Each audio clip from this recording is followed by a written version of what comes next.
한 제목이 중국 동북 지역의 역사적인 홍보 표시입니다. 사실 이 공부 제가 뭐라고 할까요? 학위를 받은 이유에 계속 관심을 가지는 주제고, 그 다음에 조금 이상하다는 한국에서 별로 관심이 없는 주제입니다. 근데 지금 이게 나선 포럼 아닙니까? 낮은 선봉 하는. 근데 그 낮은 선봉도는 그 바로 옆에 있는 홍춘이나 적경이나 이런 지역을 이해하는데 뭐라 할까요? 좀 더 거시적인 배경, 또는 역사적 배경이 될 수 있는 그런 주제라고 생각합니다. 근데 사실 굉장히 많이 안 알려져 있고 굉장히 중요한 주제인데, 그래서 제가 오늘 그거에 대해서 제가 아는 한도 내에서 가능한 좀 이렇게 자세하게 말씀드리겠습니다. 이건 이제 그림인데요. 이거 오른쪽은 보시면 알겠지만 1990년입니다. 왼쪽은 뭐냐면 1840년 정도예요. 아시겠지만 1840년에 아편 전쟁이 일어났습니다. 아편 전쟁이 일어나서 영국으로 대표되는 제국주의 국가들이 중국을 침략하죠. 근데 이 서쪽, 이 왼쪽에 있는 게 뭐냐면 지금은 축은 G.W. 스키너라고 하는 미국의 일각 교수가 있는데, 이 사람이 자기 책에서 이 책이다, 왼쪽에 The City in Late Imperial China, 그런 쪽은 중화제국 만기의 성시한 도시죠. 중국으로 번역했는데, 거기서 한 주장이에요. 무슨 얘기냐면 1840년 이전의 중국은 물론 여기서 제외되어 있는 게 하나는 티베트고 또 하나는 이제 몽골, 그 다음에 이쪽에 있는 그 신장을 제외했습니다. 그걸 빼놓고 어제 얘기했을 때 1840년 이전의 중국은 크게 8개의 이 사람을 매크로 리전으로 구성되어 있다. 사회경제적 통합, 그러니까 사회경제적으로 통합된 8개의 매크로 리전으로 구성되어 있었다. 근데 그 기준은 뭐냐면, 이 사람이 제일 중시하는 게 뭐냐면 항운입니다. 그러니까 중국은 아시다시피 우리나라보다 훨씬 큰 강들이 많잖아요. 그 큰 강들이 교통과 물류의 상업의 어떤 핵심적인 매개가 돼서 형성된 8개의 매크로 리전이 있었다. 그게 이제 여기서 말하는 이건데, 보시면 알겠지만 림남은 그러니까 한자랑 영남이죠. 그러니까 광동 지역을 주로 영남이라고 합니다. 사우스이스트 이게 복건을 주고, 그 다음에 로워 양태, 그러니까 장강 하류 지역, 그 다음에 미들 양태 장강 중류 지역, 그 다음에 어퍼 양태 사천 중층 지역, 그 다음에 이쪽은 노스웨스트 차이나고, 그 다음에 이게 흔히 우리에게 화북 지역이 아닙니다. 근데 제가 이걸 말씀드린 이유는 뭐냐면 동북은 배제되어 있다. 무슨 얘기냐면 스키너라고 1840년에 그러니까 그때는 말씀드린 대로 청나라죠. 청나라에서는 만주라 했죠. 그때 만주라고 불렀죠. 만주라는 지역은 배제되어 있는 지역이에요. 사회경제적 통합, 또 그들의 성수도라는 지역에서. 조금 더 말씀드리면, 예를 들면요, 이 지역들은 하나의 사회경제 통합도가 높았기 때문에 노스차이나 내부에 여러 개 도시들이 있잖아요. 화북 지역에. 그 도시들 내에서 위계가 있어요. 위계가 있는데 흔히 말하는 수위도시. 그러니까 도시 체계 중에서 가장 중심적이고 가장 핵심적인 역할을 하는 도시가 있는데, 그 도시가 있고, 그리고 각 지역별 그런 도시들이 다 있어요. 근데 중요한 건 노스차이나 이 지역에서 위계가 상대적으로 낮은 지역에서 사회경제적으로 여기 어퍼 양스, 그러니까 장강 상류 지역에 있는 상대적 위계가, 그러니까 이선도시라고 하죠. 요즘 식으로 이렇게 됐습니다.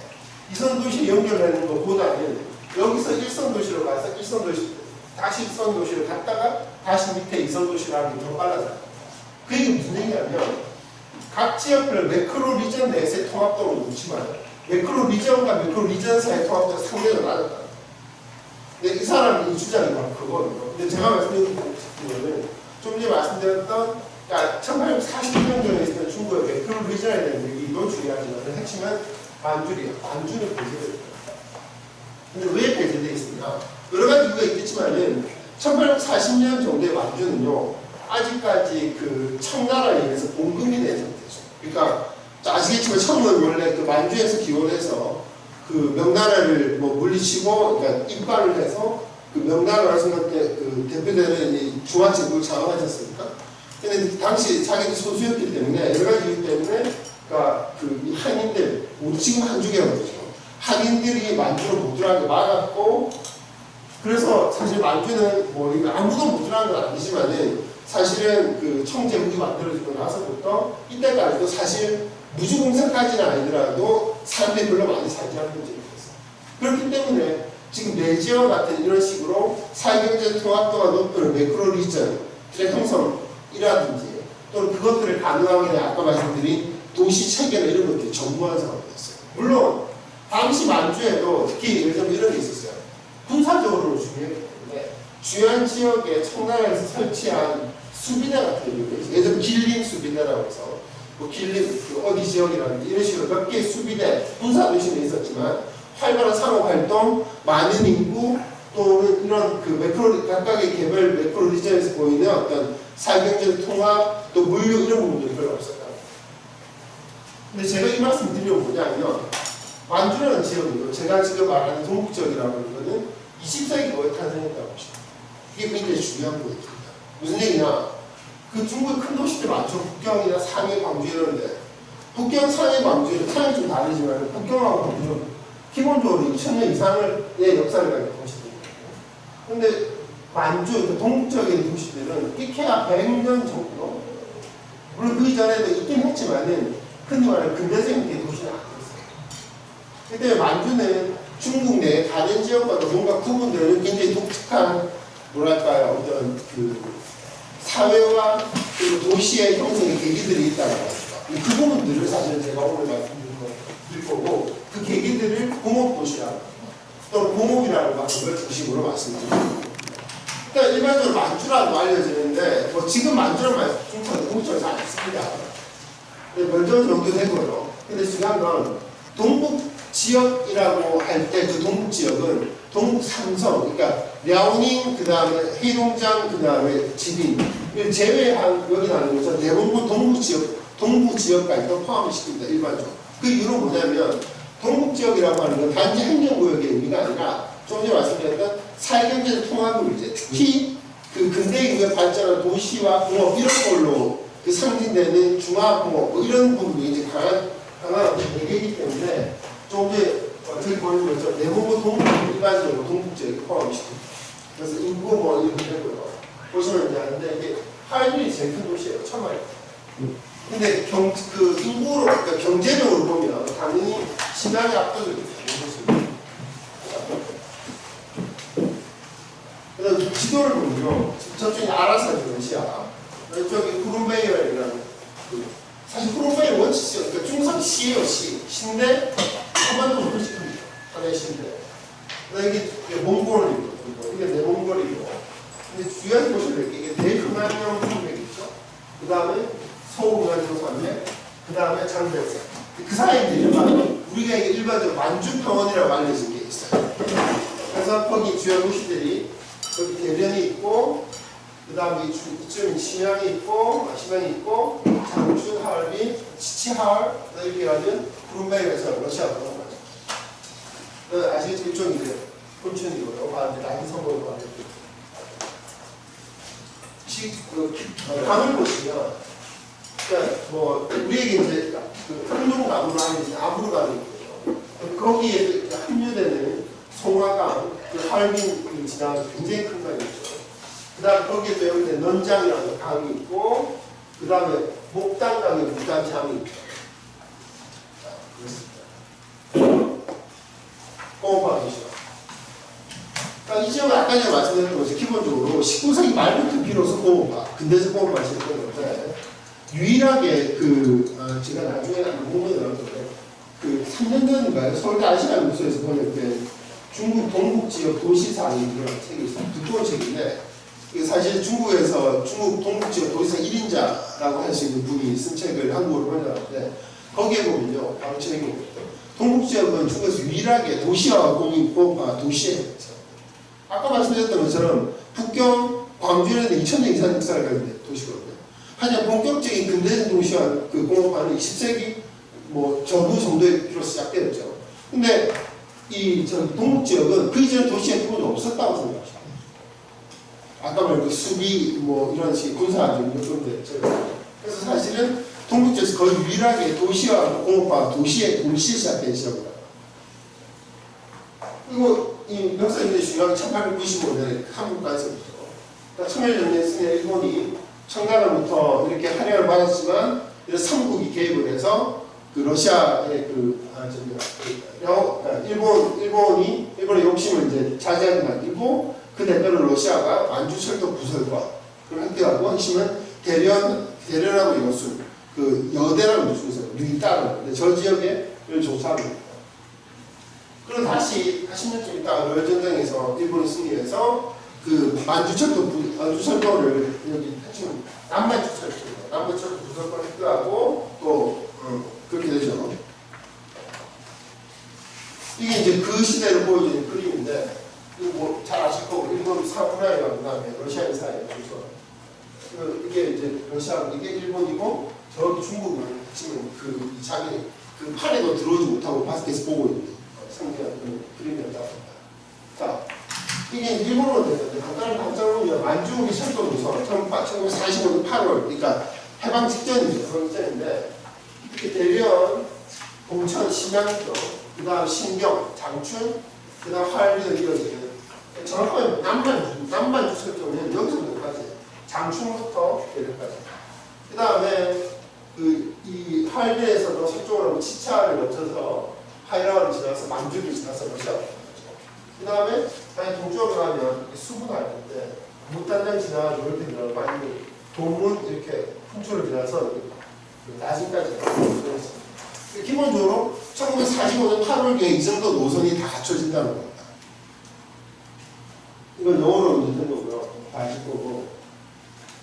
그래서 이 만주 지역의 도시화를 보면 19세기 중엽 이후에 외세의 충격에 의한 문화 개발 같은 것을 만주에 세워보시고, 그러니까 쉽게 말해 중국의 근대 도시들은 물론 이제 아까 말씀드린 내지에 있는 북경이나 이런 지역도 그런 영향이 크지만은 만주에 있는 도시들은 기본적으로 외세에서 만들어졌다. 그거는 상당히 민족주의적인 어떤 뭐랄까 역사 선수들이 강한 중국인의 역사서에도 그렇게 명시적으로 나와 있습니다. 아까 말씀드린 그 중국 동북지역 도시사 요구에도 우리 동북지역 도시는 기본적으로 외세에서 만들었다라고 인정하고 있어요. 그만큼 이 웨스턴 또는 재패니즈 이펙트라는 게 굉장히 큰 지역이다. 그래서 열강의 합의에서 계양, 철도, 항만 것을 전부 다 이 정주의자들 했죠. 연강, 연해, 그러니까 연해 지역과 기차를 중심으로 근대적 도시로서 이 발전됐고, 그래서 그 신호시가 최초의 대부분 인코를 사람이 다들 잘 모르는데, 그러니까 대련이 뜨기 전에 가장 발달한 그 항구 도시가 바로 인코가 영구라는 건데, 그 대련에서 조금 더 서북쪽으로 가면 바레만 쪽에 붙어 있는 도시인데, 여기에 옛날에 사실은 이 영국인들이 강제로 계약을 시켜가지고 지금도 그럼 영국 공사관 흔적이 남아있어요. 뿐만 아니라 인코는 핵심이 뭐냐면 좀 이따 지도에서 나오면 우리 왜 요화 있지 않습니까? 랴호라고 요동 요소할 때 그게 요하를 기준으로 요소냐 요동이냐 뭐 이런 건데 요하가 발음함과 맞닿는 바로 그 부분을 가겠어요. 그렇기 때문에 아주 위치가 좋은 거죠. 영국은 그걸 알았고. 그리고 사실 인코가 말씀드린 대로 대련이 뜨기 전에는 그 만주에 개도 있죠. 콩을 실어가지고 전 세계에 수출하는 가장 큰 수출하는 나라였어요. 지금은 완전히 사라졌어요. 근데 아까 말씀드린 그 중국 동북지역 도시사에서 뭐라고 하느냐, 왜 이 도시가 사라졌는데 다른 이유가 아니라 기차만 발달했기 때문이에요. 즉 그때는 아까 말씀드린 그 요한을 통해서 만주 내륙으로 들어가는 그 해문, 그러니까 강운이랍니다. 어쨌든 강을 이용한 해운이 발달했었는데 그 이후부터는 기차가 발달하면서부터 그 쓸모없게 된 거죠. 그러면서 동시에 인코가 싹 죽고 지금도 가보면 썰렁한 도시입니다. 그래서 어쨌든 이제 인코를 대체하기로 했지만 대련 지금도 굉장히 중요한 도시입니다. 그래서 여기가 인코, 요게 요하고 여기가 대련. 이렇게 지금 고속철도가 뚫려가지고 이렇게 하면 북경까지 갈 수 있죠. 다른 여기서 이렇게 하면 단도까지 갈 수 있고 이렇게 하는 거죠. 그래서 지도를 보시면 여기 인코거든요. 보시면 이게 랴오라는 게 요하할 때 요잖아요. 그래서 이렇게 이게 뚱랴오, 동요하라는 거죠. 마찬가지로 시랴오, 서유하. 근데 다 보시면요, 서유하를 가지고 타고 대몽골 기수까지 그 때문에 어쨌든 기차가 뜨기 전에 이 인포라고 하는 거는 내몽골까지 배를 타고 들어갈 수 있는 굉장히 중요한 어떤 해안이자 뭐 그런 위치가 있었다는 거죠. 근데 말씀드린 게 대련님에서 그 다음 충분 그게 링크가 아니죠. 나중에 구도를 얘기하시죠. 그래서 제국주의에 대한 도시가 공업인데, 그러니까 러시아가 이제 대련을 조개 설정을 하죠. 아까 말씀드린 그 30%로. 그리고 31년 9.18 때까지 동북 지역은 제국 열강의 조개와 중국 자본을 중심으로 근대 도시화 공업화 급속히 전. 그러니까 도시화가 공업화 말씀드린 동시에 확 진행되는 거죠. 그래서 이런 하얼빈, 여수, 대련 이런 도시들은 제국주의 신앙을 지닌 건설 규제에 따라서는 클로니스, 식민 도시의 색깔이 굉장히 명확하더라. 특히 하얼빈 가보시면 알겠지만은 하얼빈이란 러시아인들이 만든 도시예요. 러시아인들. 저기 연해주 북쪽에 하바롭스크라는 도시 있죠. 거기서 배를 타고 송화강을 거쳐서 하얼빈에 도착한 측량 기사들이 러시아라는 그 하얼빈 도시를 만들기 시작했어요.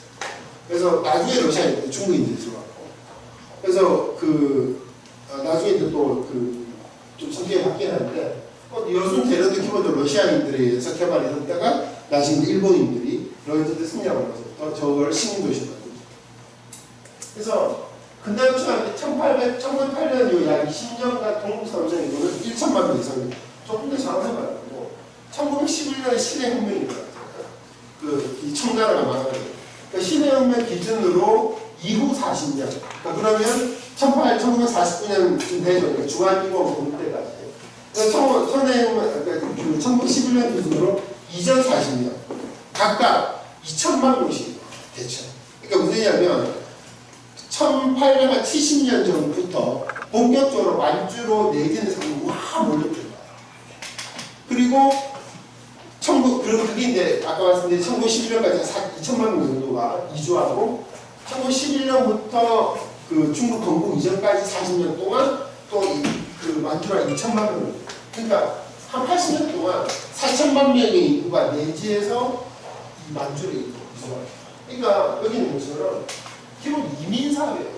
3기 사실 대부분 까먹고 있는데 만주는 이민사회입니다. 이민도시고. 그래서 물론 이제 중국 정부가 많이 아시는 분 아시겠지만 만주에 있는 사람들의 자기 할아버지 그 중국 주지라고 해요. 할아버지 출신 어디냐라고 대부분은 산동 아니면 하북선. 여러 가지 이유가 있는데 대체로 1870년대 60년대쯤 되면 그 하북선하고 산동성의 흔히 말하는 인구화, 그러니까 토지의 그러니까 경작지에 다니면서 생산할 수 있는 그 생산물이 먹여 살릴 수 있는 인간들이 폭발적으로 늘어나요. 간단합니다. 그래서 그 사람들 그런 조건이 있었고 그 다음에 핵심은 아까 말씀드린 그 봉금이라는 거 있어서 막아놓은 거. 그러니까 만주에 못 들어가게 막아놓은 게 막아놓고 슬슬 해제를 해요. 청나라 정부가. 그 이유는 좀 복잡한데 어쨌든. 그러면서 이제 왕창 이주를 하게 됐죠. 특히 산동 하북선이 제일 많고. 그래서 20년대만 해도 이렇게 매년 100만 명 정도가 이동할 정도로 엄청나게 많죠. 이민도시라고. 그런 지도가 중요한데 참 깨끗하게 여기가 지금 성라이라고 동네라고 유명하죠 중국에서. 근데 여기 보시면 다 성이 있거든요. 여기가 바로 이것입니다. 여기가 있어요. 그래서 지금의 성라이 여기 동네를 가면 배를 타고 여기까지 갈 수가 있어요. 그리고 아시겠지만 대체로 10년 전부터 중국 정부가 지금 여기서 여기까지 해상 터널을 있어요. 그렇게 되면 이쪽에 있는 산동성 인구가 이쪽으로 이동하면 굉장히 편리하겠죠. 경제통합이나 사회통합 또한 높아지고. 그리고 이제 아까 말씀드린 여기 인코 있죠. 연구 지도를 받고. 자, 이게 산해관입니다. 무슨 얘기냐. 진앙도 있죠, 진앙도. 이 진앙도 바로 옆에 보면 산해관이라고 해서 만리장성이 동쪽 끝이 있어요. 만약에 동쪽 끝인데 이건 그림이고, 근데 실제로 이렇게 보시면 가보시면 알고 이렇게 바닥가 있어요. 그리고 이게 이제 아까 말씀드린 뭡니까? 이 후금이 그때는 청이라 했었어요. 청이 이제 저를 지켜줘 오삼계라고 하는 장군하고 이렇게 협상 중국산 현지 어떤 저걸 뚫고 지나와가지고 입가를 하게 되죠. 이들은 굉장히 중요한 것인데 이걸 왜 보여드리냐면 일반적으로 중국 사람들은 그러니까 행정적인 의미가 아니라 전통적으로 이 산해강 바깥을 동부로 가서 이게 무슨 얘기냐? 지금 진앙도잖아요. 여기가 물론 여기 있긴 해서 여기까지부터 요령인데 아니 여기까지는 그냥 하북선에 속하거든요. 근데 전통적으로 중국 사람들은 이 산해강을 벗어나면 그때부터는 동북으로 만주로 가는 거죠. 만주. 근데 지금 저기 가보시면 뭐가 있냐면 천하 제1관이라고 있어요. 그걸 벗어나면 드디어 내지를 벗어나서 우리는 만주로 들어가는 거죠. 그리고 아까 제가 링크를 보여드렸는데 틈관동이라고 합니다. 이 틈이 무슨 한자를 보시면 문자 밑에 말이 있잖아요. 말이 문을 뚫고 있잖아요. 이 중국어로 촥이라는데 저렇게 영어로 주로 러시 이렇게 보여요. 확 이렇게 가는 거. 그래서 이 틈관동이 뭐냐면 아까 말씀드린 그 봉금이 해제되면서부터 내지에 있는 중국인들이 만주로 확 몰려가는 것을 틈관동이에요. 그래서 중국 역사에서 일부 이주, 그 다음 동북 만주의 개발 이런 것을 말해도 굉장히 중요한 핵심적인 키워드입니다. 그리고 이 틈관동의 이름으로 만들어진 중국의 드라마도 시즌2까지 아주 인기가 있었어요. 왜냐하면 아까 말씀드린 대로 동부에 있는 사람들이 자기 할아버지 어떻게 내지에서 이주해가지고 이 동네에 살게 됐는가를 드라마로 보여줍니다. 그래서 아까 말씀드린 이 산해강을 하면 여기 산해강 이 틈관동을 주제로 한 온갖 그 무슨 뭐 상품을 많이 팔아요. 그리고 나중에 작은 얘기 할지 모르겠으면 요즘 그 바이두에 보면 중국에 아시는 거 아시겠지만 동북 지역의 사회와 경제를 하도 생각하다 보니까 그걸 약간은 비꼬는 말일 수도 있고 또 이렇게 솔직하게 하는 말일 수도 있는데 어떤 표현이냐면投资不过山海关 투자는 산해관을 벗어나지 않는다. 그 산해관 아까 이 산해관 무슨 얘기냐면 동북의 사회와 경제가 쇠락하고 있기 때문에 거기 투자해도 소용이 없다는 의미로 그 투자는 산해관을 벗어나지 않는다는 말씀입니다. 근데 거기서도 알 수 있는 것처럼 중국 사람들 산해관 바깥은 만주라고 생각합니다. 그래서 철도죠. 그래서 31년 9.18사죠. 만주까지 보면 그러니까 대련 여순 등의 도시를 점령하고 남만주 철도 부설공과 연산구역 및 역 주변 일대 경영권을 확보하면서 요 부속지라 사실 중국에 이게 없는 말이에요. 물론 이제 지금 후슈 띠라고 해서 기본적으로 일본어예요. 그러니까 부속지라고 하는 건 그 말 그대로 철도가 있으면 철도 주변에 있는 부속된 땅. 그러니까 무슨 얘기냐면 남만주 철도 부설권은 철도로 넣어버릴 뿐인데 일본이 청나라에게 요구하는 건 뭐냐면 야 철도를 넣으면 되냐. 철도를 놓으면 철도를 누가 그걸 해보시라면 어떻게 철도를 지키는 군인도 있어야 돼요. 그죠? 군인이 있으려면 군인의 숙소가 필요하고 숙소가 필요하면 거기 밥해서 사람도 필요하고 등등등 그 주변적 일정한 우리가 필요하다라는 의미에서 부속지라는 걸 주장합니다. 그리고 그래서 그걸 중심으로 새로 시간제들이 그러니까 어떤 도시들이 그래서 이런 수많은 도시들이 만철 부속지에는 기차역과 정차장을 중심으로 광산으로 간선도로와 도로망이 위치되어 있는데 만주에 지금 동부에 있는 큰 도시들 가보면 그때 이제 대기본적 그대로 나와 있습니다. 제일 강한 데지만 장춘이에요. 심양성도 약한데 장춘을 딱 가보면요. 지금은 물론 고속철도역이라고 장춘 시장이라고 그거 말고 옛날 장춘에 딱 내리면 딱 광산으로 도시. 그 기본이 그대로 나와 있어요. 왜냐하면 장춘은 전적으로 일본인들이 만들고 설계한 거죠. 그리고 연합회 백치단 상업거주구역과 역 뒤편에 있는 철도 공장, 양장구, 복식공학 창고 등등 이런 식인데 그림을 보시면 이게 이제 뭐죠? 이게 이제 일제시대 때 철도 노선이죠. 여기 보시면 만주국이라는 거죠. 그 다음에 조선에서 부산에서 이렇게 해서 단동을 지나서 신의주 지나서 단동 지나서 이렇게 해서 다 갈 수 있는 노선이 있는데 이게 이제 만주국과 식민지 조선의 역사 중에서 특급 아시아라고 대련에서 신진까지 와요. 그러니까 무슨 얘기냐면 당시 일본인들은요 만주국에 관련 루트가 여러 가지 있는데 그 중 하나가 그리고 전도가 나는데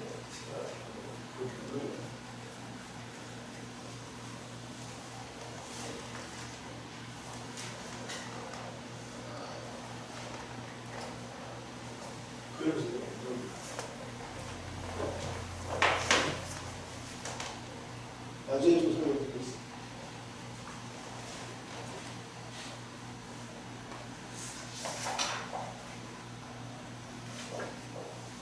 이게 당시 제일 빠른 기차였어요. 이런 아시아. 그리고 최고 속도가 100km 정도 나왔는데 그 정도면 당시 3분 제거에서도 전후 속도를 내는 기관차를 만들 수 없을 정도였다고 합니다. 그러니까 최신의 기술을 가지고. 근데 그러니까 이게 지금 그 다음에 이런 식으로 고급칸도 있었고. 그러니까 부산하고 당시 신진계 장주까지 식빵하고 히카리라고 그런 특급도 있었고. 밑에 히카리가 있었죠. 그 다음에 뭐 이런 노조미, 아카스키 이런 식의 있었고, 이게 이제 신풍인데, 이 도시계획 신인데, 지금 장춘에 그때 신경이라고 그러죠. 보시면, 여기 기차역. 기차역 중심으로 다 강서역으로 그러죠. 지금 장춘 딱이래요. 가보시면, 여기 길림대역 있잖아요. 길림대역, 신시아원. 그 다음에 옛날 라오시아원도 있는데, 이제 군사도 있고, 사실 다 반사역. 그 다음 이 주변 환천대역도 있잖아요. 이런 지역이 그때는 대부분이 창고, 아니면 무슨 보관기지, 아니면 공장 이런 지역이었어요. 그러니까 핵심은 철도를 만들면 철도역을 중심으로 그 주변 앞 지역이나 이 지역은 일본인들 거주 지역, 상가, 그 다음 관공서 이런 걸 만들고 기차 뒤편은 중국인 거주 지역, 아니면 무슨 창고, 그 다음 무슨 뭐 하역장 이런 식으로 만들고 심양은 좀 달라요. 심양은 이유가 있는데 다음 기회가 돼요. 근데 만주사건이 터지죠. 31년에 이렇게 선로가 폭발되는 사건이 있었고, 관동군이 이제 이걸 중국군의 범위를 발표하고, 그때부터 이제 전쟁이 터지는데, 다 알겠지만 폭살시킨 거죠. 그래서 이게 이제 링크력이라고 하는데, 링크가 지금 그게 안 되니까 그런 것이죠. 그래서 이제 31년부터 37년까지 농구의 사건이라는 게 37년이 있었고, 이런 식으로 해서 핵심은 9.18 사변으로 일본은 동북 삼성을 점령하고 내봉고 한국적 대봉을 점령합니다. 그래서 30년 만주를 성립하고 장춘은 수도, 그 다음에 심양은 공업도시, 대련은 경제업종 이런 식으로 도시의 그 만주국 내에 일정한 역할을 했다고 하는 거죠. 그래서 지금도 가보시면 심양은 굉장히 중요한 그 장비 제조업이랄까 중공 이런 기지들이 있고, 대련을 가보시면 대련은 금융이나 철도나 선박이 당시 중심지였기 때문에 그 아까 말씀드린 그 남만철도 주식회사 본사분들이 지금 대련을 그대로 있죠. 그리고 그 사실은 한국의 STX가 그 진출했다가 제대로 처리하지 못하고 그 다시 도망온 대련 조선이라고 하는 부급이요 있는데 그 조선소도 사실 원래 이때 만들었어요. 그게 다 대련입니다. 그 다음에 이제 이런 투범이나 무단장 같은 국경의 전략적 요충지와 철로 분기점과 종점을 중심으로 군사도시를 많이 생겨요. 왜냐하면 무단장은 바로 앞이 바로 연해주 러시아거든요. 그 다음에 일본 항복까지인데 노국여 사건의 일본은 대부분 화북 화중의 대부분 지역을 점령하고 42년에 중국 동부 지역이죠. 대부분의 도시를 점령하죠.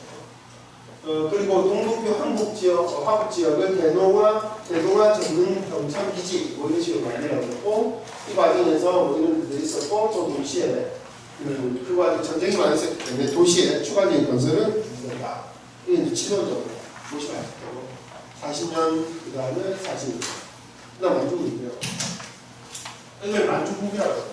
여기 소비에트 연방, 그 다음에 몽골리아, 그 다음에 뭐 몽골은 그때 이미 독립한 상태죠.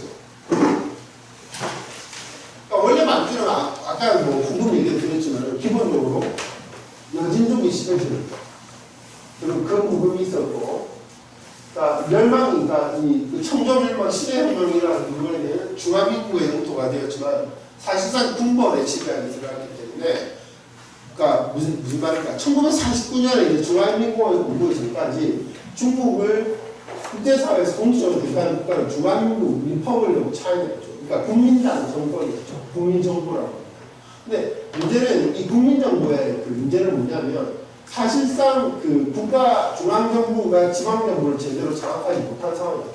그 이유는 여러 가지가 있는데 바로 군벌 연합적으로.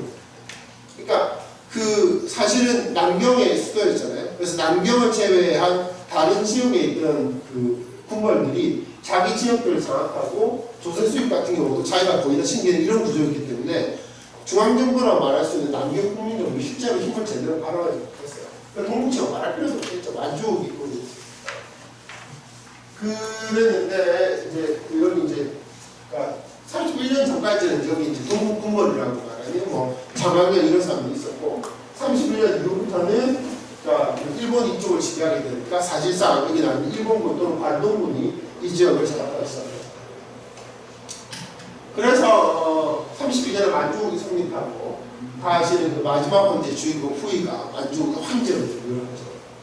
그래서 만주국은 뭐 민족 자결을 이런 얘기하면서 5족 협박 5개 민족이 평화롭게 산다 이런 얘기를 했었고 자 그래서 뭐 그 사실은 국제연맹 성립 이후에 만주 지역은 중화민국의 주권하에 있어야 된다라고 하면서 중화민국의 입장을 지지하는데 근데 그걸 반발하면서 일본이 국제연맹을 탈퇴했거든요. 유명한 다큐 한국이고. 근데 이제 중요한 건 이 주축국이라고 하는 이 국가들은 일본 그 만주국의 국가 승인까지 하게 됩니다. 미국, 영국, 프랑스는 이제 그 수교를 안 하고요. 근데 재밌는 거는 미국, 영국, 프랑스는 국가 승인을 안 하지만 상업 활동을 굉장히 열심히 했었어요. 특히 하얼빈 같은 경우는요. 아까 제가 잠시 말씀드렸는데 그 상해에 그 뭐랄까 동아시아 또는 극동 본사를 거느리고 있던 그 유럽과 미국의 큰 기업들 있잖아요. 그 기업들이 하얼빈에 일반적으로 분점 같은 게 많이 있다고. 그래서 1810년대, 20년대만 해도 하얼빈에 거의 수십 개의 뭐 유럽과 미국의 기업들의 그러니까 상하이 극동 그 뭐랄까 본부의 분점 같은 게 그렇게 많다고. 그 정도로 발달했다. 그 다음에 이제 만주국이 뭐그 2차전 끝나면서 멸망이 되는데 사실 이제 만주 지역이 좀 이따 나오지만 이게 스스로 해방시킨 게 아니라 소련군이 들어와서 기존에 있었던 만주국의 군하고 관동군을 밀어내면서 해방이 되죠. 그래서 사실은 이게 중화민국이라고 말하는 국민당 정부도 그리고 그 공산당도 이 만주를 해방하는데 아주 결정적인 역할을 하지 못했어요. 그러니까 일단 둘 다 뭐 힘이 약했고 상대적으로 소련군에 대해서는 또 소련군이 압도적인 전력을 가지고 있었기 때문에 이 만주를 해방한 사람이 누구냐? 소련군이라고 합니다.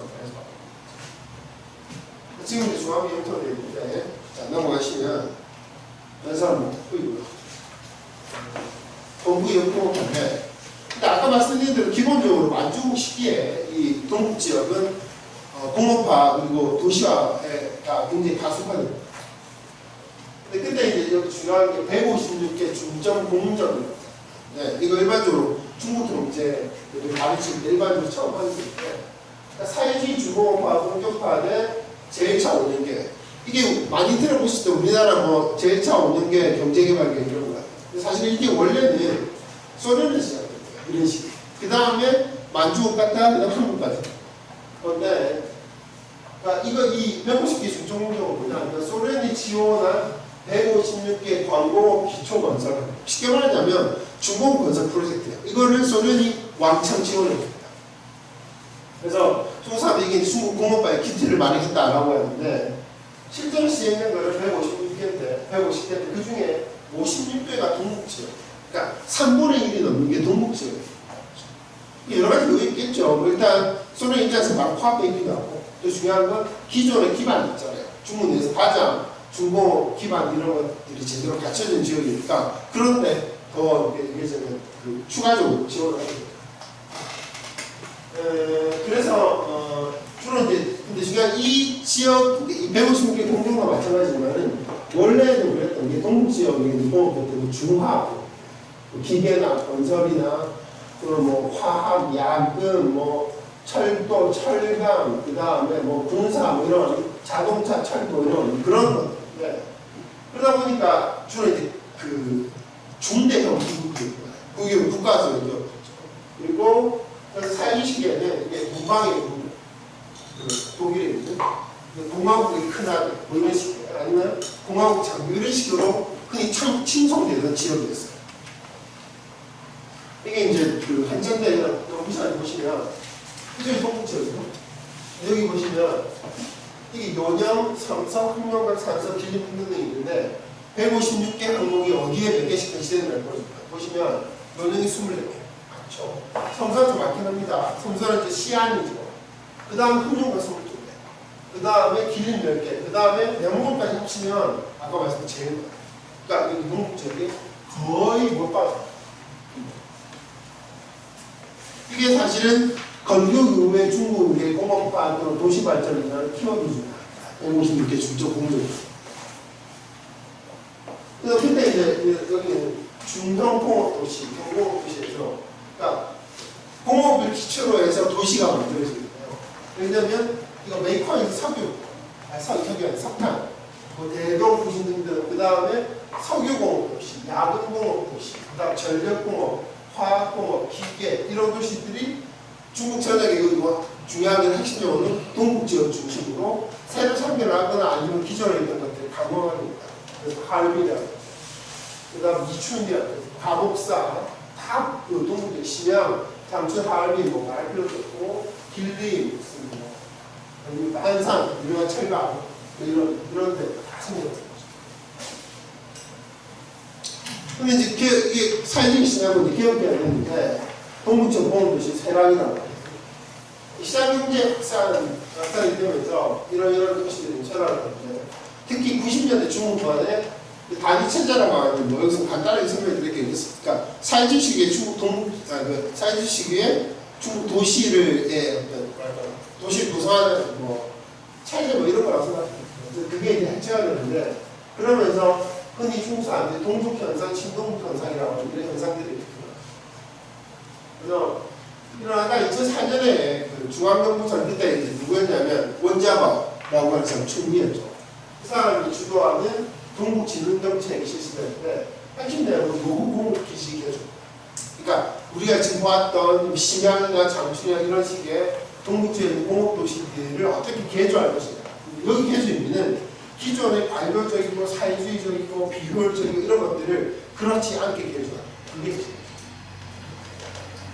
그 다음 또 보시면 왜냐하면 그 과정에서 이제 종합병도 하나가 도시대생이에요. 사실은 여기 뭐 황 선생님이나 조 박사님이나 제가 3년 전에 그 북경을 내서 도시대생 프로젝트를 잠시 한 적이 있었는데 이 북경만이 아니라 중국 전역이 다 도시대생.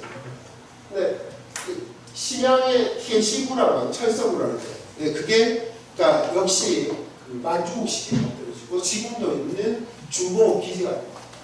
그런 데서 어떻게 도시 재생이 되는가를 제가 예전에 연구를 한 적이 있는데 이 책에 제가 하나를 썼어요. 이거 지금 국토연구원에 나오는데 보시면 있는데 여기 지금 보시면 여기 특이하게 이 철서구라는 데는 오사카계 재벌들이 투자를 했거든요. 그거는 왜 그런지 잘 모르겠습니다. 어쨌든 그리고 이거 뭐 말씀드린 대로 굉장히 그 주목을 받았던 지역이에요. 철서구는 아시면 아시겠지만은 한국하고 수교하면서 한국의 각종 중소기업들도 철서구가 엄청나게 많이 밀려왔어요. 투자도 많이. 근데 지금은 조금 다른데 어쨌든 그랬고 그래서 여기 보시면 1차 5년 계획 기간 동안 156개 공정 중에서 이 철수 구자는 시도 아니고 철수 구에만 3개가 발생해요. 그러니까 엄청난 그 집중도가 있는 거죠. 뿐만 아니라 제2차 5년 계획 기간 동안에는 중앙정부가 전국 중점공업기지 건설 예산의 6분의 1, 전국 단위 6분의 1을 투자. 완전은 밀어주기 한방 몰빵 이런 거였죠. 이 때문에 얘기하자면, 그러니까 공간당 입장에서는 자기에게 충성하는 사회주의 노동자 계획을 창출하겠다는 생각입니다. 그러니까 생산도 하면서 자기 기반을 창출하겠다. 그래서 뭐 조금 이제 뭐 모두 다 이건 아니지만은 상당히 괜찮은 주택도 제공했고 사회복지도 괜찮았어요. 그걸 이제 참여하게 되는데 그걸 아시면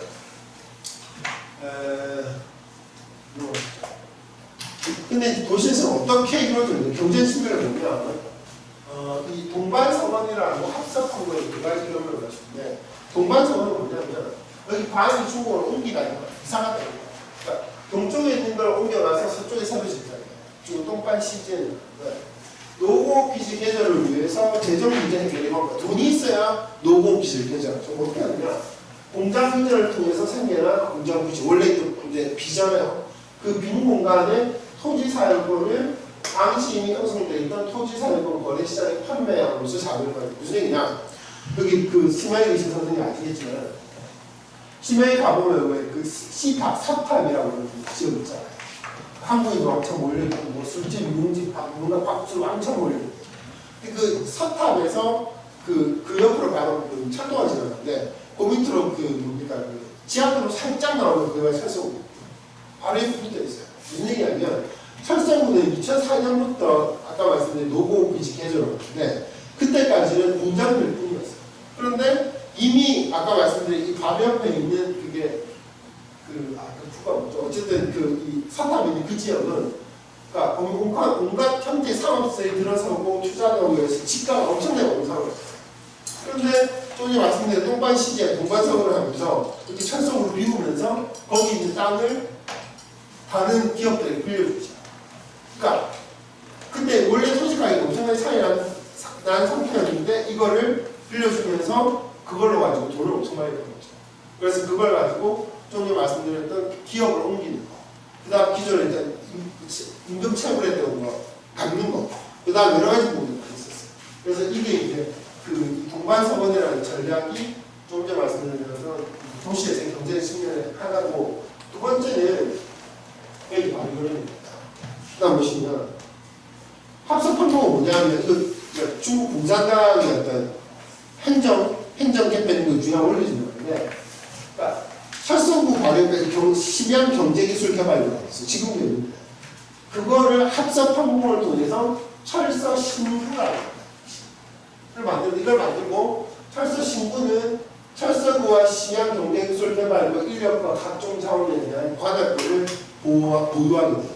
그래서 합성판공을 통해서 철서 신구가 1천억 위안의 공업자산과 심양시 전체 과학기술 이동의 노동자의 45%를 시골에 덩치 키우는 거죠. 그래서 이게 철성구에서 심양 경제기술 개발로 옮겨가는 건 마찬가지지만 그걸 합친 그 두 개를 합친 철서 신구 입장에서 보면 그 여기서 이쪽으로 옮겨갈 거예요. 그리고 그 옮겨가는 과정에서 아까 말씀드린 것처럼 기존 자리를 비우고 그걸 임대를 주죠. 임대 수익은 자기가 철서 신구가 다 가지고 있죠. 그래서 이런 합성판공은 단지 경제적 문제 해결을 위한 보다 효율적인 행정, 기부, 개편을 의미하는 것만이 아니라 철성구 정부 스스로가 과거 사회주의 시기에 정치적 행정적 관리자에서 기업이 시장경제 행위자로 성격을 바꿨다는 걸. 그러니까 이전처럼 그런 어떤 행정이나 무슨 이데올로기 이런 게 중요한 게 아니고 돈 버는 거를 굉장히 중시하는 도시정부를 바뀌었다는 거예요. 그래서 이제 중국에서 이런 도시기업까지 설명을 하죠. 그래서 넘어가시면 사회주의 측면을 보면 두 가지인데 하나는 사회주의 도시를 전환을 정당화시키는 문화적 담론을 창출. 그러니까 무슨 얘기냐면 그런 식으로 얘기하자면 서쪽에 있던 걸 동쪽에 있던 걸 서쪽으로 옮겨가고 그 다음에 임대를 하고 그 다음 기존에 있던 그 노동자들에게 얘기하자면 그 노동계약서를 쓰게 하고 산업구조 조정을 하고 이렇게 하려면 뭔가 정당화시키는 이데올로기가 필요하잖아요. 그런 걸 이제 문화적 담론이었는데 그 전달시키는 어떤 이데올로기 중에 하나가 바로 모범 노동자라는 거예요. 중국은 노동 모범이라고 해요. 그 심야에 가보시면 알죠. 심야에 가보면 국가급 박물관이 이름이 그냥 중국 공업관 굉장히 큽니다. 근데 거기에 딱 두 가지가 있어요. 하나는 중국 공업관이고 또 하나가 철서관. 그러니까 중국 공업박물관인데 하나는 공업관이라고 그러고 또 하나는 철서관. 그러니까 굉장히 철서구라고 지역의 의미가 굉장히 중시되는 거죠. 거기에 꼭 가보면 얘기하자면 이 철서구라고 하는 공업 공간을 만들기 위해서 기존의 그 건국부터 지금까지 우리의 충실한 노동자들이 얼마나 열심히 일했는가 그리고 그들이 얼마나 영웅적인 투자를 했는가 이런 서사들이 쫙 그려져 있어요. 그리고 당연히 그들을 지도하는 건 강조. 그래서 거기서 만들어진 이데올로기가 모범. 근데 중요한 건 체제가 완전히 바뀌었잖아요. 사회주의에서 시장경제로 또는 탈사회주의. 바뀌었음에도 불구하고 모범 노동자는 영원히 당이 이끄는 대로 따라하고 우리 당이 원하는 걸 하는 존재로 그려져요. 그게 아까 말씀드린 이런 도시재생 바꾸고 옮겨가고 새로 건설하고 하는 거를 정당화시켜주는 체제적인 그 도시, 사회주의 도시를 지금 전환을 정당화시키는 문화적 담론의 코가 중요하다고 제가 그래서 들어가보면 뭐 이 딱 처음부터 들어가서 원래 중국에 들어가면 이렇게 화장표 있잖아요. 이렇게 딱 나오면 한편 스토리가 딱 나온다. 고난, 번성, 침체, 마침내. 이 침체는 이제 아까 말씀드린 2000년대 초반, 아니 초반이 아니라 개혁기 들어서 1990년대 특히 이 철도국이 쇠락하요. 철도국만이 없어요. 철도국으로 대표되는 중국의 동북. 그래서 이 몸은 노동자는 기분도 다 그런 얘기고요. 그 다음에 마지막인데, 이건 이제 조금 아카데믹한 주제이긴 한데, 제가 뭐 동부 어쨌든 초점에 맞춰서 좀 연구를 하고 있기 때문에, 동부정 관련해서 이런 부분들 관심을 가지면 좋지 않을까라고 하는 겁니다. 하나. 아까 동부전사, 뭐 신동부전사인데요. 근데 이게 사실은, 근데 이데올로기적인 왜냐하면, 중국의 그 관방, 그러니까 굉장히 공식적인 주장은 동북전선은 90년대 중후반에 발생해서 2000년대 중후반 넘어가 이미 다 해결됐다. 그리고 지금은 동부전선은 해결됐고 신동북전선이라고 말하는 이런 문제입니다. 사실은 이거 제가 그 둘 다 동시에 들어가고 각종 파업도 있고요. 중국에서 공식적으로 얘기 안 했습니다. 그리고 또 하나 중요한 거.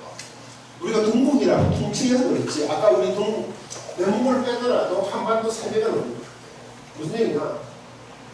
동북이 하나가 그 내부에서도 흑룡과 요령, 길림 사이에 굉장히 많은 차이가 있어요. 예를 들자면 아까 도시에 얘기했는데 그 인구가 여기 지금 신동면에서 중요한 게 아니라 인구가 그 한국이 지금 합계 출산율이 1.0 어쩌고 왔다 갔다 하잖아요. 그래서 뭐 그 뒤집히고 그래서 전 세계 최저죠. 동북 지역만, 그러니까 동북 삼성이죠. 동북 삼성만 가지고 합계 출산율을 이거 얼마냐면 지금은 아니고 3년 전에 0.55예요. 근데 충격적이에요. 0.5. 근데 동북 삼성만 있고 이런 거 있거든요. 근데 그 지역에서 합계 출산율이 0.55예요. 안 나요. 굉장히 심하다. 그 때문에 근데 문제는 그 동북 지역 내에서 또 차이가 나요. 무슨 얘기냐? 상대적으로 신양은 중국의 동북적인 대도시 내에서도 인구도 증가하는 편이고, 그러니까 유입 인구가 유출 인구가 더 많아요. 그런데 하얼빈이나 아니면 장충 같은 데는 확실히 유입 인구보다 유출 인구가 많아요. 그러니까 무슨 얘기냐? 하얼빈이나 장충에 있는 사람들은 자기 도시에서 벗어나가지고 신양으로 그중에 일부가 또 가까운 북경이나 대지로 들어가요. 그 때문에 동북지역 내부에서 굉장히 크기 때문에 그 인구의 흐름이나 그리고 지역의 차이 이런 부분을 고려해야 돼요. 이번에 보셨어요? 코로나 터졌을 때 동북지역이 공개적으로 감염자가 적었거든요. 그 중에서도 유난히 길림하고 요령이 좀 적고 흑룡광이 근데 왜 흑룡광이 많냐에 대해서는 명확한 얘기는 없는데 중국 애들 중국 사이트에 들어가지고 사실 그거는 그게 뭐 진실이 아니라 문제가 아니라 어떻게 인식하고 있는가를 보기 위해서 뒤져보면 그런 거예요. 흑룡광 애들은 특히 말 안 들어요. 그러니까 중앙정부는 과학에서 말하면 걔들은 원래 말 안 듣고 자기들 마음대로 하고 굉장히 거칠고 이런 이미지로 그러니까 흑룡광이 유난히 코로나 확진자 많은 걸 설명해요. 물론 그거는 공적인 과학적 설명이 아니라 사람들 인식입니다. 차이도 존재한다. 자, 보시면 이게 이제 불어는 어떻게 보면 그 말은 그대로 철성부라고 합니다. 이게 2004년인가 3년인가 만들어져가지고 무려 8시간 넘는 대작입니다. 지금 네이버 들어가셔가지고 철성부 따로 바로 제대로 나옵니다. 한국에서 배워보고 있는데 근데 이게 무슨 상도 받았고 이게 이제 아까 2003년, 2004년경에 철성부를 개조를 할 때 그걸 다음은 중국 왕빙이라고 합니다. 이게 이제 아까 말씀드린 그 해방전, 그러니까 그 49년 직전에 설득을 해봤어요. 그런데 산업구조 조정, 그러니까 전환의 문제가 지금 제기되죠. 그래서 이미 90년대 중후반에 중공업이나 국유기업, 제조업에도 산업구조를 생산해서 경공업이나 비국유기업이나 또는 뭐 이런 식으로 제공해야 된다는 주장이 터져나와요. 그러니까 우리가 이렇게 산업하고 이렇게 있으니까 이걸 어떻게 해결하냐. 그래서 사실은 여기 청구에서 아시겠지만은 리니프라고 아시는 분들 아시겠지만 뭐죠? 월드뱅크인가? 월드뱅크 부총재 했어요. 지금 국정대 정작 교수인데 이 사람이 길림공으로 약칭되는 길림성 경제 구조 전형 승급 연구 공부라고. 뭐냐면 길림성 경제를 구조를 어떻게 바꾸고 업그레이드 할까에 대한 연구 보고서를 제출했어요. 그래서 여기 이거 점치 이재가 무슨 얘기냐면 일단 이거를 제출하고 사람들이 의견을 받겠다. 그러니까 이게 1년 정도 길림성정부의 요청이 돼서 이 리니프가 이끄는 국경대 경제학 연구팀하고 그다음 길림성의 연구진을 합작해서 만든 보고서예요. 근데 여기서 나와서 말하면 이걸 리니프로 그러니까 이 중국은 리니프가 동북경제약방, 동북경제가 어떻게 해결할까 참혹한 내노차 말전 사람들이 분노해서 비판한다. 그러니까 이 보고서가 나오자마자 중국 내에서 엄청난 비판과 반비판과 그다음 반박과 뭐 이런 얘기들이 나왔거든요. 그래서 이 보고서의 주장의 핵심 내용은 뭐냐면 동북지역의 자본집약적 중공업 산업 구조를 노동집약적 경공업 뭐 이런 걸 경방직 가전 전자 원래 동북지역이 잘 안 하는 거 이런 걸로 전환해야 된다는 주장인데 이거에 대해서 동북지역 현지를 비롯한 각 전국적인 범위의 전문가들의 반박이 나왔어요. 그 동북지역 인사도 그렇고 다른 지역 인사 또 그에 대해서 또 반박을 하고 근데 제가 보기엔 아직 안 끝났어요. 제 2라운드가 저는 1라운드 정도까지 봤었는데 그래서 반박의 내용이 이런 게 있습니다. 뭐 얘기하자면 그렇게 하면 우리가 정말 경쟁력이 있느냐라는 얘기부터 뭐 듣는 좀 복잡한 얘기고 어쨌든 이런 문제가 있다고 이건 이제 제가 서울대 아시아 보시는 웹진인데 거기에 좀 전에 말씀드린 길림보고에 대해서 간단하게 글을 하나 쓰겠습니다. 그다음 이게 이상 연구 주제인데요. 동북지역의 국가와 기업 관계, 여기 정기랑 정부와 기업의 분리 이런 문제들을 연구할 수 있지 않을까 연구 주제입니다.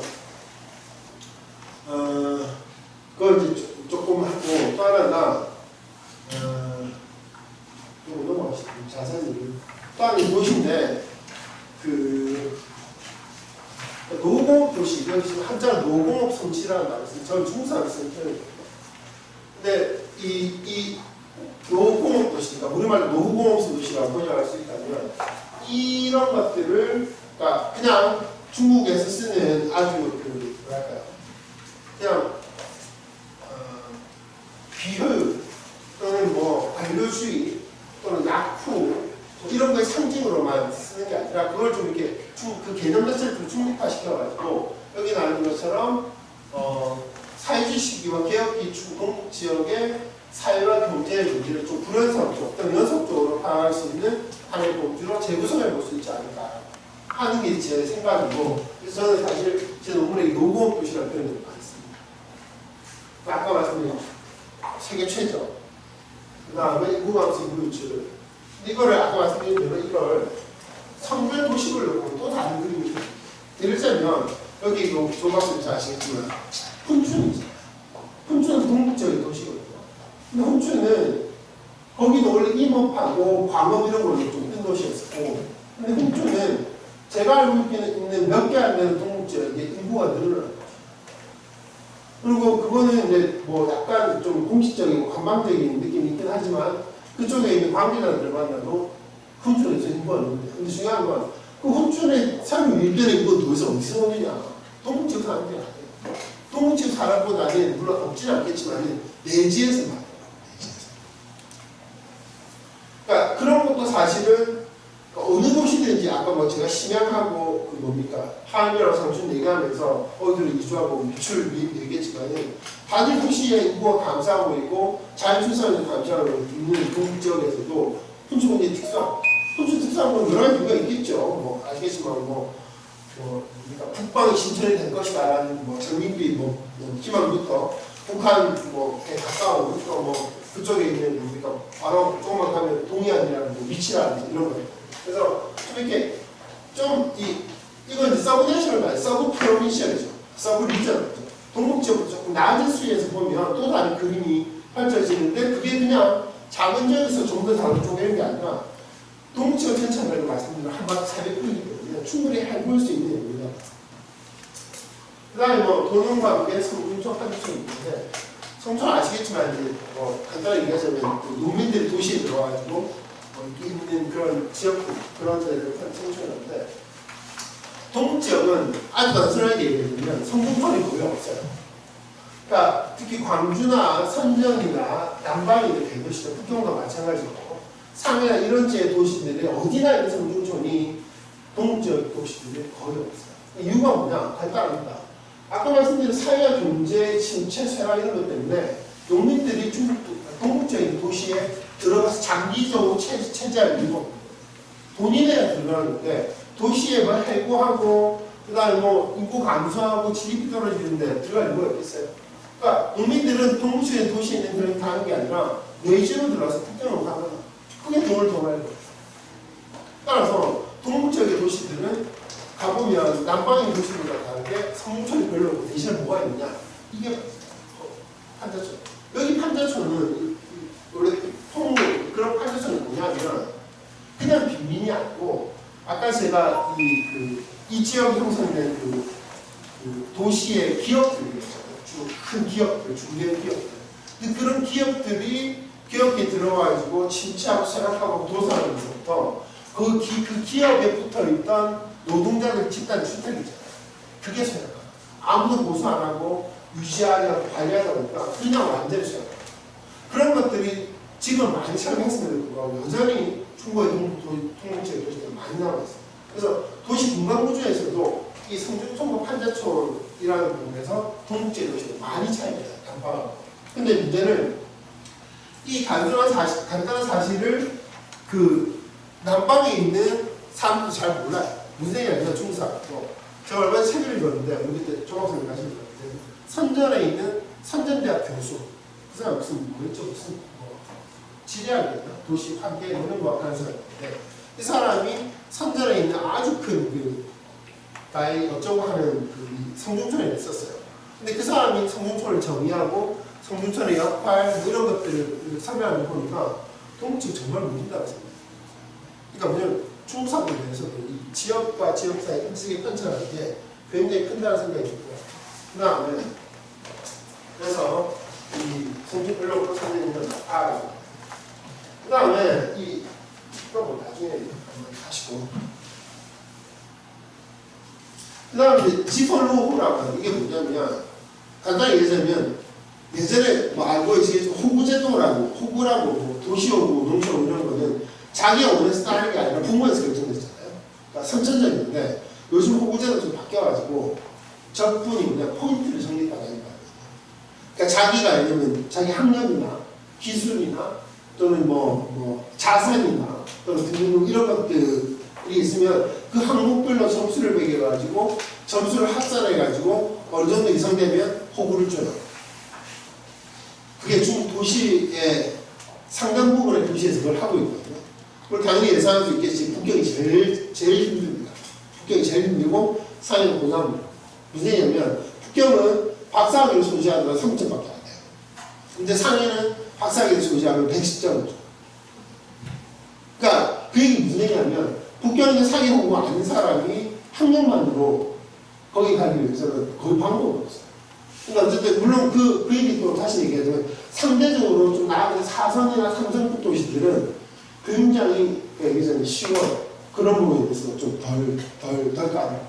그러니까 얘기하면 근데 문제는 이런 포인트를 정립해서 호구를 취득하는 방식이라는 게 특히 남방 지역이나 광주나 상해나 북경이나 다 보이거든요. 근데 동북지역은 아니에요. 심지어 거기 사회학교 교수한테 만나서 물어봐도 자기는 잘 모르죠. 이건 뭐냐? 좀 전에 말한 바로 그 이유입니다. 인구가 감소하고 있는데 들어오면 무조건 오케이예요. 그래서 동북지역은 저거 아니에요. 근데 그 얘기를 북경에 있는 사람이 많아서 얘기하고 그 사람이 잘 모르죠. 중국 크니까. 어쨌든 이런 방식으로 사실은 이 중국의 동북지역 특성이 있고요. 이 독서이라는 그 형성한 여러 가지 과거의 어떤 그런 역사가 있다. 그래서 이제 여기 보시면 도시화입니다. 여기 선생님 잘 아시겠지만 1975년이면 개혁개방이 대체 3, 4년 전입니다. 근데 이미 그때 30대, 30%가 출발했어요.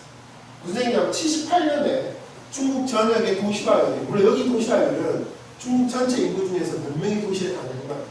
근데 78년에 중국 전체 도시화율이 17%가 조금. 근데 이때는 75년에 물론 3, 4년 전이긴 하지만 이미 30%가 보시면 90년을 두고 이미 90% 전국된 것이 항상 높았어요. 무슨 얘기냐면 동북지역은 그러니까 굉장히 공업화됐어요. 공업화된 도시사. 그러니까 공업화와 도시라는 두 가지 키워드로 동북지역을 이해할 수 있어요. 이 점에서 북경이나 남방이나 다른 지역과는 경험 자체가 달라요. 그리고 이게 핵심은 78년 유전의 사회주식이 됩니다. 그리고 그 연원은 누가 뭐래도 만주국과 78년 이전, 49년 이전에 있었던 외세에서 만들어진 공업화의 경험. 그리고 아까 말씀드렸던 156개 중저건설항공이라고 하는 그 50년대 초반에 소련이 세게 한번 밀어줬어요. 그게 굉장히. 그래서 너무 아까드는 좀 빼놓고요. 그 다음에 스마트시티. 이건 제가 연구하는 건데, 그러니까 스마트시티라고 하는 게 간단히 말씀드리면 중국산 세 가지 목적이 있는데, 하나는 산업 발전, 두 번째는 서비스가 뭐 공공 서비스나 뭐 빈생 서비스, 세 번째가 사회관. 사회관리는 사실 한국어는 좀 편한, 그러니까 감이 잘 안 오는데, 이거는 그냥 소셜 매니지먼트가 아니라 국가가 어떻게 사회를 관리하는가, 뭐 이런 거. 그래서 그러니까 사회 관리를 정밀하게 하기 위한 수단, 테크놀로지로서 스마트 시티를 준다. 이거는 근데 중국 정부에서 발표한 혹시 문구가 이렇게 나왔어요. 제주장이거든요. 그래서 근데 중요한 건 아까 제가 말씀드린 동북 지역의 사회와 경제 경험은 다른 지역보다 다르다. 그러면 사회 관리도 다를 수밖에 없죠. 따라서 스마트 시티의 건설도 다를 수밖에 없다. 그런데 심한 스마트 시티 건설하고 상해 부동신권 스마트 시티 건설은 달라요. 제가 개인적으로 연구하는 주제입니다. 왜 다르냐? 아까 말씀드렸던 것처럼 역사와 사회적 경험이다. 경제 경험이다.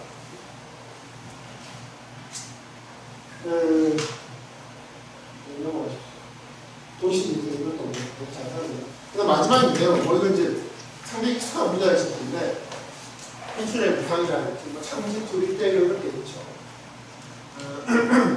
그래서 북방 신철 북부는 춘추의 부상이 가져올 지역 경제 구조 및 도시체계의 변화. 아시겠지만 춘추는 연변 조선족 자치주 안에 있는 도시죠.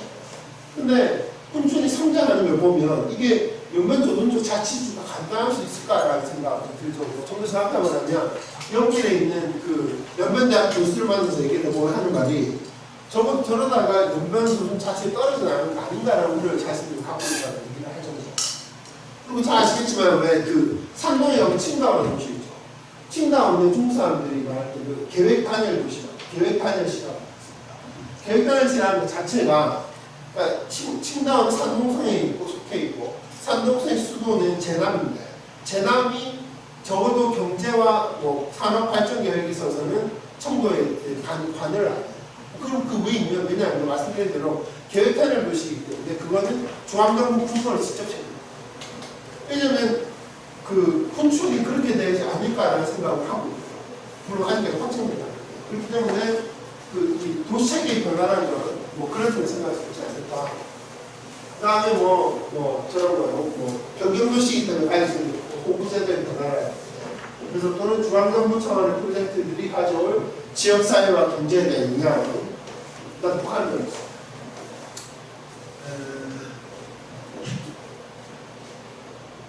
그 다음에 이제 뭐, 그 마지막 같은데요. 동북지역 글로벌. 읽어보시면 개혁개방 이후 동북지역이 글로벌 자본주의 편입 또는 접견된 중국식 결정이다. 이렇게 딱 괴를 맞추는 거.